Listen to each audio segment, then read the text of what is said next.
बिस्मिल्लाहिर्रहमानिर्रहीम। अस्सलाम वालेकुम। कैसे हैं आप सब लोग? अच्छा, आज मेरा बहुत दिल कर था कि मैं इस टॉपिक पे बात करूं। पाकिस्तान की नामवर अदाकारा आयशा खान की डेथ होगी, अल्लाह ताला उनकी मग़फ़िरत करे, आमीन। और उनकी डेथ जिन हालात में हुई है ना, बहुत अजीब व गरीब और अफसोसनाक थे।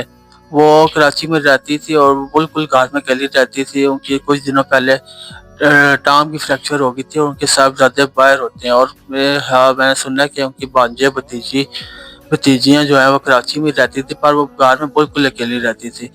ये कितना अफसोसनाक वाक़या कि उनकी 7 दिन से डेथ हुई हुई थी और कोई उनके पास नहीं था। अहले मोहल्ला के बकौल हमें पता चला कि बहुत स्मेल आ गई थी पूरे मोहल्ले में उनके घर से। 7 दिन से कोई उनकी मूवमेंट नहीं थी और बेचारी वो अकेली रहती थी, कोई उनका ख्याल रखने वाला नहीं था। ये कितना अफसोसनाक वाक़या है कि जब वालिदैन बूढ़े हो जाए या दादा दादी बूढ़े हो जाए तो आप लोगों को छोड़ जाते हैं। मैं इस टॉपिक पे अब ज़्यादा कुछ बात नहीं कर सकता क्योंकि उनका पर्सनल मैटर है, पर मैं बात करूंगा कि जब आपके वालिदैन और दादा दादी बूढ़े हो जाए तो आप उन लोग उनको ओल्ड हाउस छोड़ आते हैं। ये कितना पाकिस्तान में हो गया, कितना अफसोसनाक वाक़या है ये कि यार बुढ़ापे में ना उनको आप लोग की तवज्जो की ज़रूरत होती है। आप लोग उनके पास बैठे, आप उनको तवज्जो दें, ना कि उनको आप ओल्ड हाउस छोड़ रहे हैं। ओल्ड हाउस वाले आपसे 10,000 मांगते हैं, आप कहते हैं 20,000 लो, उनकी अच्छी केयर करो। आप लोग खुद क्यों नहीं केयर कर सकते? या आपसे नहीं केयर हो रही ना तो अपने घर में नर्स बुला लें, वो केयर कर ले। खुदा का वास्ता है कि उनको किसी ओल्ड हाउस ना छोड़ें। कोई उनका उतना ख्याल नहीं रख सकता जितना आप लोग रख सकते। जितना आप लोगों के दिल में उनके लिए वो होगा ना, दर्द तकलीफ होगी, उतना ओल्ड हाउस वालों के दिल में नहीं होगा। माँ बाप को आपकी तवज्जो की जरूरत होती है, ना कि आपको वही आप उनको ओल्ड हाउस छोड़ो और 10,000 की बना 20,000 दो और उनको अच्छी केयर करें। आप ये पैसे उनको घर में रख के भी तो उन पे लगा सकते हो। काइंडली आप लोगों से रिक्वेस्ट है कि जब वालिदैन दादा दादी बूढ़े हो जाए तो उनको अपने घर में रखें। आप लोग की वाइफ, आप लोग के बच्चे नहीं मान रहे होते कि हमारे घर में दादा दादी वालिदैन जब बूढ़े हो जाए घर में। खुदा के वास्ते आप अपने बच्चों को समझाएं, अपनी वाइफ को समझाएं, अपने आप को समझाएं कि कोई बीमारी आपको नहीं उनसे लगती। जब आप छोटे होते हैं वो आपको घर से बाहर निकाल देते हैं, वो आपकी सारी ज़िंदगी इतनी अच्छी परवरिश करते हैं, सब कुछ आपको पालते हैं और आप उनको ये सलाह देते हैं जब वो बुढ़ापे में आ जाए तो आप उनको ओल्ड हाउस छोड़ो।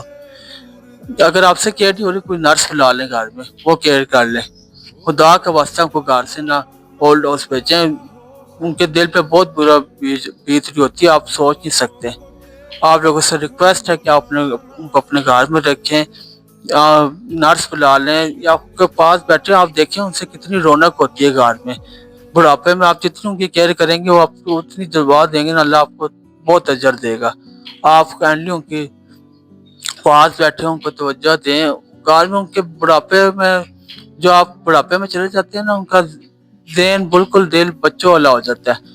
आप ना माँ बाप अगर बुढ़ापे में है तो आप देखें उनके रौनक कितनी होगी घर में। आप उनसे पास बैठे हैं, उनसे गपशप करें।